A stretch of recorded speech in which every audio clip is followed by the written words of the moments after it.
Hello, you're watching news from Kazakhstan. It is Thursday, September 20th, and I am Nurbek Sevitakhunov. Atyrau security officials are staying silent about the attack on the police office headquarters on Saturday night, neither confirming nor denying rumors that literally flooded the town. On Wednesday, the Department of Internal Affairs and Prosecutor General's press service told reporters that their press secretaries are on vacation. No information was gained regarding the September 15 incident when 21-year-old Nurlubek Sakaulov detonated himself in one of Atyrau's private homes. A young family was renting the house number 94 on Moldagulova Street in Atyrau. They've lived there for 2 months, says landlord Gulzada Izmurzieva, paid their rent on time and were making a living selling pizza. Other relatives and friends visited them, but Izmurzieva couldn't have even imagined that one of the tenants was working on a makeshift bomb. That day, Gulzada was at home with her children and heard the explosion. She was the one who called the ambulance for Nurlubek Sakaulov, who's lost both hands as a result of the blast. Now the woman feels lucky she and her children were not hurt. The tenant, Ruslan, was detained by the police and his wife moved out from the apartment. Gulzada says that Ruslan had a beard and his wife wore hijab, although they never caused any suspicions. На мой взгляд, они тоже как бы все граждане Республики Казахстан имеют право как бы. I thought that as Kazakh citizens they had the right to practice any religion, and we thought they were just regular people. It is hard to imagine that such a thing could happen. If only we knew, we wouldn't let them in. Of course, why would we endanger our lives? Если мы знали бы, мы же не давали бы им в аренду, так ведь? Зачем нам рисковать свою жизнь тоже, да? The 21-year-old Nurlubek Sakaulov was buried on September 12, 2012 in Atyrau. One of his family members says that people linked with the blast just used him, but also confirms that Nurlubek said he belonged to a special religious movement. Law enforcement officials do not provide any comments, and Sakaulov's immediate family declined to speak to the press and threatened to call the police. I saw my son last time on August 9, 2012. He had changed, shaving his mustaches and beard and finally looked like before. He told me he would never disgrace our family, he swore. My son would have never done such a thing. Innocent boys are being imprisoned. The interception plan was extended in Atyrau, where search continued for perpetrators who attacked the police office headquarters and wounded a guard.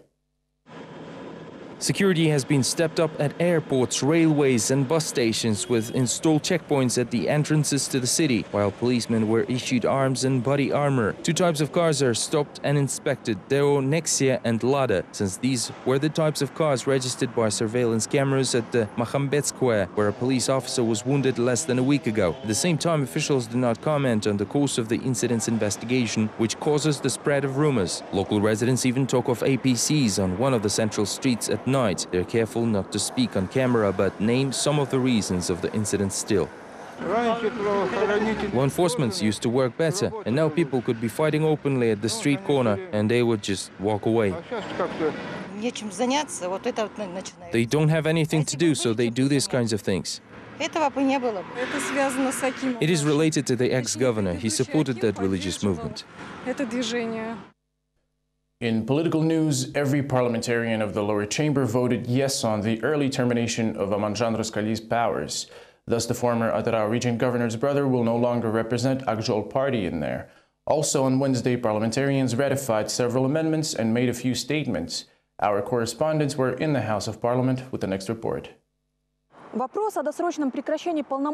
Wednesday, the parliament looked into early termination of the MP Amanjan Ruskali's duty. It took only 5 minutes to deal with the issue. The member of the Central Election Committee, Lazat Suleiman, explained that according to Constitution, the submitted written request for early termination is sufficient to dismiss the MP. After no one objected and a unanimous vote, the resignation was accepted. Later in the lobby, some MP said Ruskali's request was based on moral and ethical grounds, since his brother is involved in a major scandal.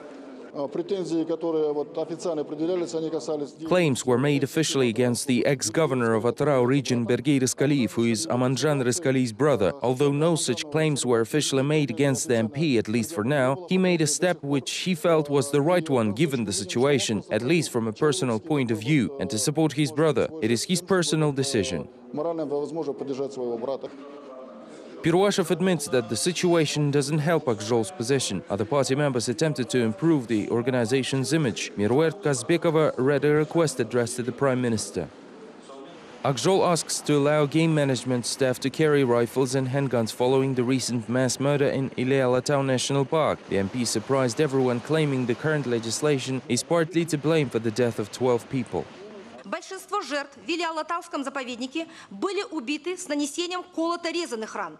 Most victims in the Ile-Alatau National Park were murdered at a close range by knives. The hunters we talked to told us the ban on handguns, which are useful in close combat, played a major role in the tragedy.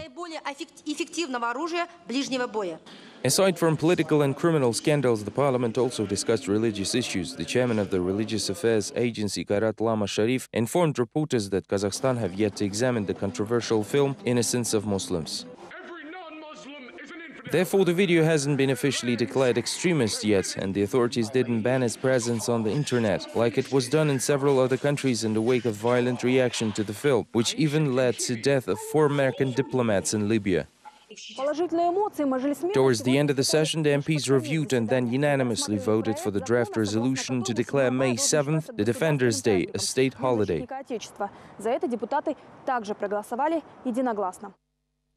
A high-profile trial over former chairman of the Customs Control Committee, Serik Baymagambetov, former high-ranking official, is accused of abuse of power and bribery of especially large amounts. Our correspondents were at the first and possibly last court session where cameras are allowed inside. 7 months of investigation and a bulk of volumes of criminal cases, and now the ex-head of Customs Service is on the dock. Serik Baymagambetov is accused of receiving a large bribe. As a matter of fact, he sold the post of the chief in one of the regional departments of the Customs Control to his protege. The total amount of bribe is $80,000. The high-profile trial began with a prohibition. The defendant and his lawyers opposed to the presence of reporters in the courtroom. They said that the press distorted some facts of Baymagambetov's detention in February. At that time, the reporters spread the information that the accused was caught red-handed. Mass media distorts the information regarding the case of Serik Baymagambetov. Therefore, I believe that the information presented or published might also be distorted. For the purpose of fairness and accuracy in reporting, we object to mass media representatives' presence.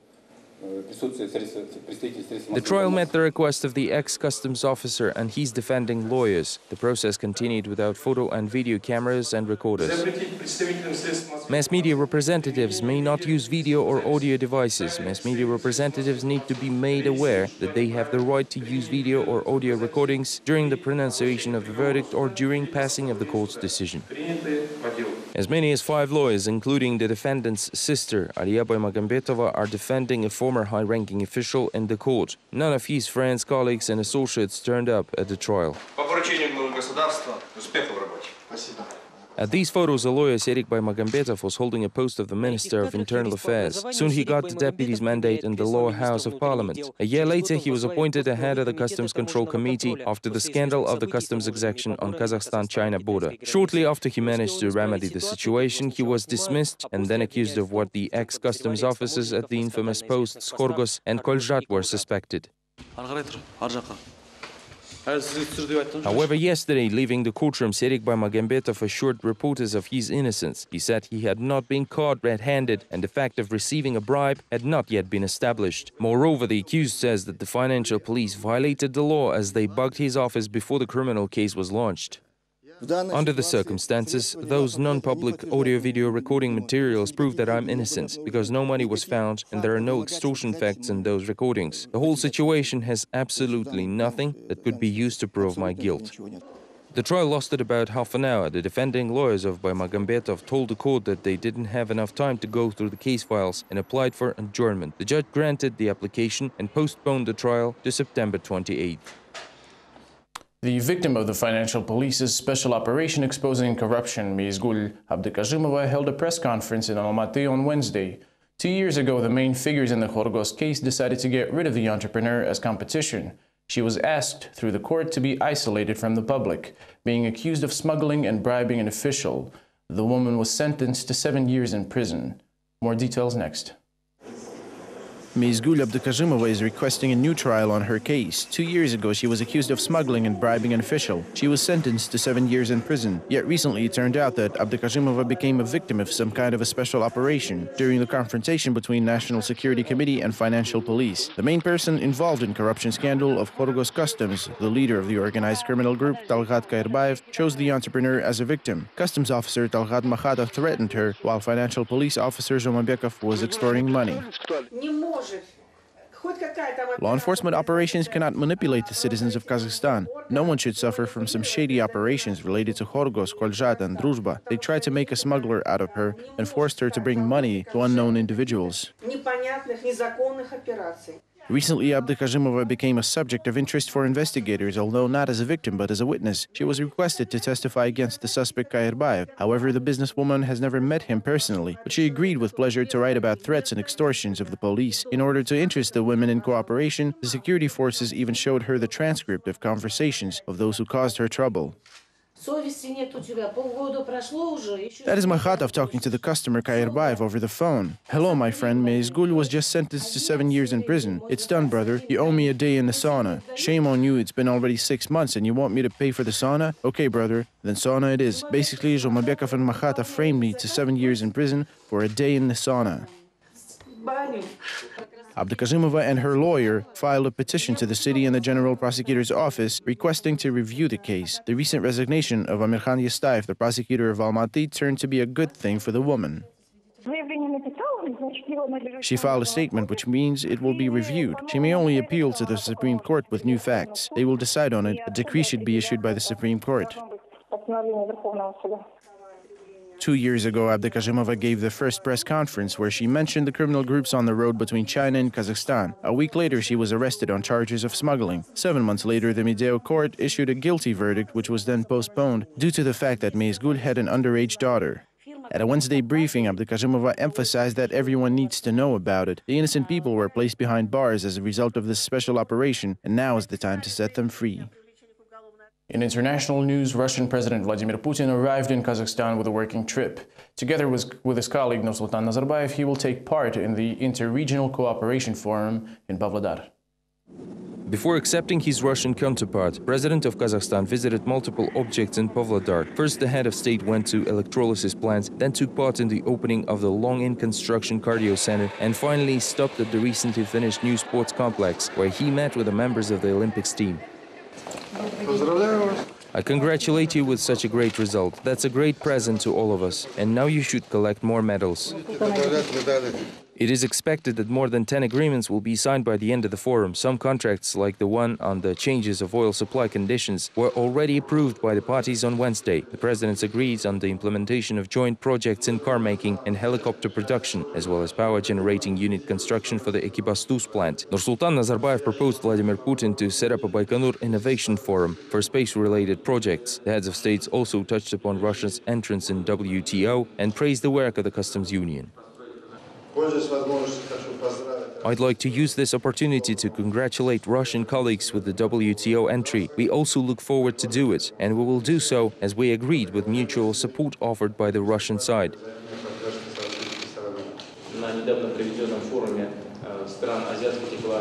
At the recent Asian-Pacific Economic Cooperation Forum in Vladivostok, many of our partners from this very promising and effective developing part of the world paid great attention to the work of our customs union.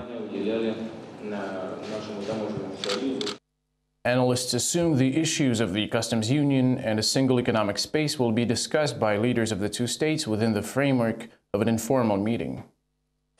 Observers and reporters at the 9th Inter-Regional Cooperation Forum had only one question on their mind: what to expect from the meeting of Putin and Nazarbayev, and whether they will discuss the progress of the customs union and the creation of the Eurasian Parliament. The latter was discussed by the ruling party secretary in the interview to newspaper Vremya. Irlan Karin does not believe such institution may appear, and it is just a dream project of the Russian State Duma speaker Sergei Naryshkin. Despite all attempts to speed up the creation of supranational political structures, in reality, the overall agenda will never include this issue. Moreover, I believe that the creation of supranational political structures cannot be discussed in the first place, since it directly relates to the sovereignty of our country, which is clearly described in the Constitution. Moreover, according to the law, these types of issues cannot be raised, even at the national referendum. Thus, the least of what can be discussed is the further development of potential for already existing institutions of interparliamentary cooperation. Economist Anatoly Higay shares the view of political scientist Karin and says that the creation of Eurasian model of European Union could be necessary but only possible in the distant future. Residents of post-Soviet states are not yet ready for a new form of USSR. The expert believes that people have to get used to the customs union first.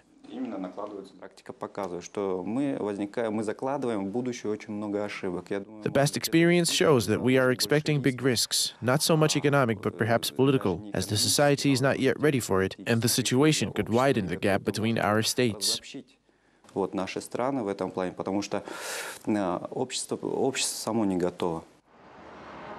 Political scientist Tolganay Umbitalieva sees only economic-driven reasons in the meeting of Putin and Nazarbayev, while political topics will be likely left for behind-the-closed-doors discussions. The expert just arrived from Pavlodar and shared her impressions about how frequent demonstrations of dissenters in Russia and Putin's low public approval rating affected the mood of the people in northern parts of Kazakhstan.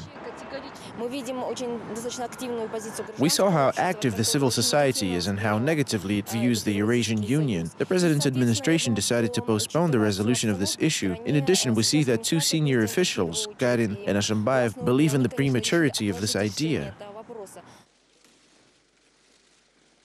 As was previously forecasted by political scientists, the meeting between Putin and Nazarbayev ended with signing of several economic agreements and contracts on oil supplies, power plant construction, and production of Lada vehicles. In total, the president signed 27 contracts for $2 billion. Second hearings in the criminal case of former Janauzian Mayor Orak Sarbapev began in October on Wednesday. The first hearing was also held in the presence of the jury. It was decided to send a case for revision after the prosecution disagreed and protested against the Mangistau court decision to acquit the defendant. The Court of Appeals decided to place Sarbapev under arrest, and the Supreme Court sent the case to Aktobe Regional Court, which charged the former mayor with bribery. Roza Tulitaeva was transferred to an Atarau colony to serve her sentence, announced the civil activist attorney Gulnar Jauspaev after a meeting with her. The conditions of her detention are acceptable, although the woman complained about acclimatization as well as heart and liver problems. Roza Tulitaeva is planning to study for a master stylist in the Women's Colony College and is devoting more time to reading novels. The attorney also added that her conversation with the convict was unable to be private since the door was left ajar and an officer was behind at all times. However, Tulitaeva expressed interest in the details of the trial over Vladimir Kozlov and his associates. She regretted being unable to testify personally in court. I came by plane and wanted to meet her, but it turned out she was already transported to Atarau. This wasn't supposed to happen, as I believe Tulitaeva is part of Kozlov's case, and all witnesses were to testify first, and only then sent to Aktau. But since she insisted that she was a witness and is already to tell the whole truth, they must have sent her away in fear. Of all the witnesses in Kozlov's trial, only Saktaganov was left.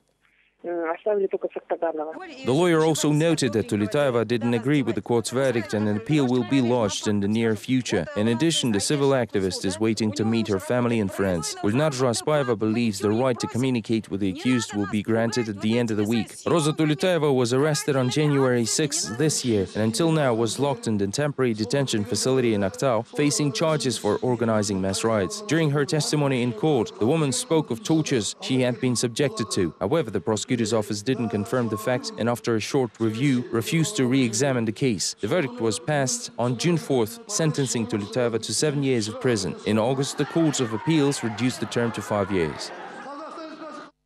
The trial over opposition leaders reaches the stage of hearings of the arguments. Judge Murzabekov announced a recess until Monday in order for the sides to prepare their speeches. Before adjourning Wednesday's session, the presiding judge broke with his own tradition and approved Kozlov's attorney's request to hear a Russian expert's findings. The psychologist of the Moscow Bureau of Independent Examinations, Dmitry Starostin, received 88 pages of text as well as videos of K+ channel to be examined for signs of incitement of social hatred and calls for violent overthrow of constitutional order. According to the Russian expert, all materials are politically oriented, but still do not contain any calls for violence as opposed to what the investigators were trying to prove. There's one exception, though. Starostin says that one of the participants of the opposition-organized events could have lost his temper and said, quote, "If the authorities continue to ignore our views, we will bring back the events of 1986. remarks, end quote. From a psychological standpoint, any statement can affect the audience, and the only question is in what way, says the Russian expert. To answer that, a different examination is required. In addition, Starostin was not able to detect any sign of the violence or social hatred instigation in the words of Vladimir Kozlov. The expert believes there is only one statement which could be considered inflammatory, as the opposition leader once referred to the authorities as brutish, although without naming anyone in particular. Perhaps the statement is emotional, and the word indeed will be considered as an insult, but definitely not as an incitement of social hatred. Most of the materials presented for examination have been produced by То, что касается высказываний, принадлежащих оппозиционерам в данных материалах. The opposition statements included in case materials are all aimed at preventing violence. This question was addressed on purpose, yet I express my opinion as a person familiar with the case. Now I found only 2 insults against members of the government. There were a couple of statements following the events in Zhanaozen made by Kozlov when he referred to the authorities as brutish in connection with the events that transpired and the escalation of violence, and also a statement of an unidentified blogger who called the police rotten cops. These are the only 2 forms of the entire case. For the past 2 days, Aidos Sadikov, the leader of the opposition movement from Aktobe, who recently served his sentences for political beliefs, he does not have much hopes for a just sentence because cases with politically motivated charges are usually orchestrated by senior authorities. Sadikov is planning to stay in Aktau to the end of the trial in solidarity with the victims of repressions. According to the activist, a situation similar to what had happened in Magistau was looming over Aktobe region 2 years ago. Local authorities dealt with the leaders of the independent trade union Nazaralik, established to defend the rights of Aktobe oil workers. Sadikov believes that the regional administration, instigated by Chinese investors, put the leaders of the trade union in jail while negotiating and intimidating the others. Shortly, the independent organization ceased operation, and now Aktobe Monaigas has been a puppet union, which is much easier to manage, says Aidos Sadikov.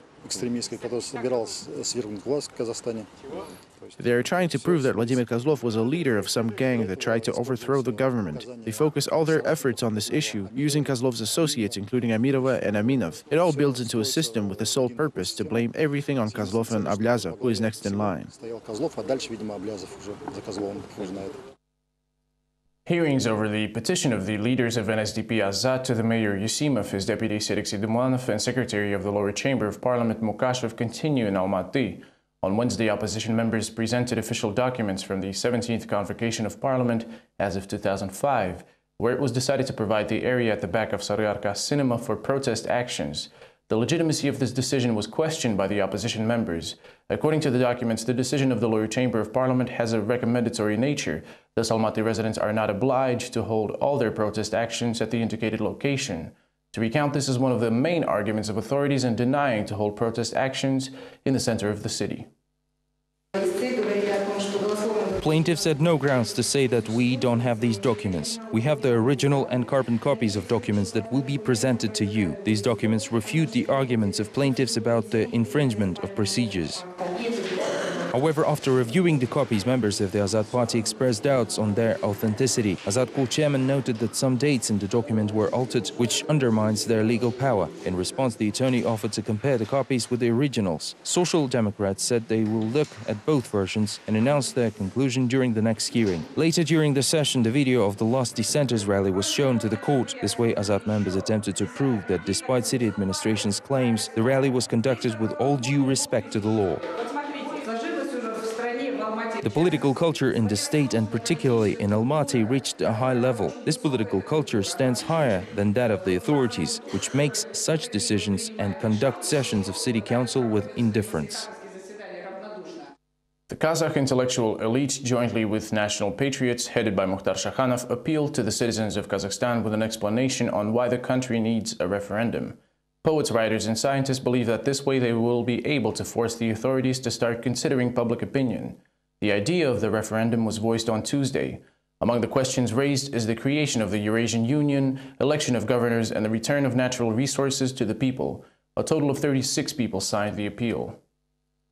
No matter what difficulties national interests encounter, it is necessary to constantly inform the authorities about the demands of the people and prove to the top officials that it is wrong to rule the people using weapons. Due to this, the role of each citizen is special. And finally, Almaty opened the memorial for filmmakers no longer with us within the framework of the 8th International Film Festival, Eurasia.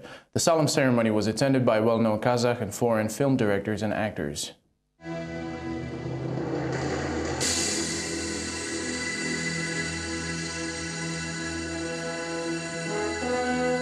Мы, склонив голову, приветствуя, проходим.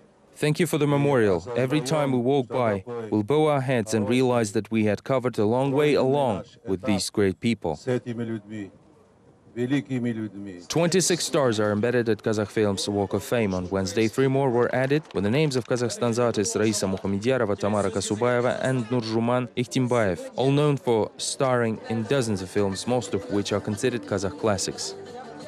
This is one of the peaks of our career. Some people receive medals, orders or letters of recognition, but this memorial will remain for centuries to come. Only my family has seen some of my awards, but this one will be seen by everyone and even future generations. Young artists will see these stars and say, we also want to achieve this. This will serve as a motivation for them. This is all we have time for now. Thank you for watching and see you tomorrow.